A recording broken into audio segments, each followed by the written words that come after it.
Avec un début d'activité dès le premier semestre de l'année en cours, le projet d'appui à la consolidation de la bonne gouvernance et la lutte contre la corruption dans la région des Plateaux est à un niveau où l'accentuation de la communication autour des idéaux partagés est incontournable si on lui veut un plein succès. Afin donc d'amener les groupes cibles, notamment le gouvernement, la Cour des comptes, l'Office togolais des recettes, les organisations de la société civile et autres, les collectivités locales à mieux cerner le bien fondé du dit projet basé sur un éveil de conscience sur les méfaits de la corruption. Plusieurs médias ruraux de la zone cible ainsi que de Lomé ont été conviés ce 27 septembre à une conférence de presse à Atakpamé, le chef-lieu de cette région. L'idée essentielle étant de les amener à comprendre les objectifs et la stratégie d'intervention du projet et la définition des thèmes de collaboration.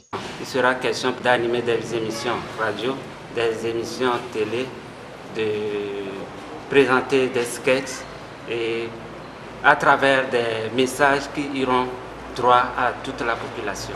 En associant les médias, surtout les médias en milieu rural, je pense que le message sera décentralisé. Le message ira dans les hameaux les plus reculés et les gens prendront conscience et s'approprieront des thèmes qui sont là. Et je pense que déjà le fait de solliciter les médias en milieu rural fait que les communautés se sentiront désirées, se sentiront prises en compte. Et ce sera un effet vraiment salutaire pour les projets. La corruption demeure ce sujet sensible qui nécessite une certaine maîtrise des thématiques à développer dans ces différents organes.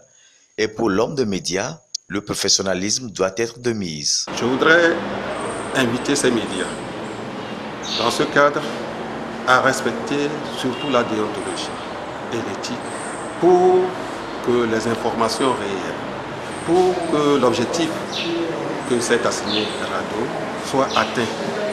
Parce que c'est en réalité la population qui est concernée par cette corruption. C'est le public qui est concerné par cette corruption.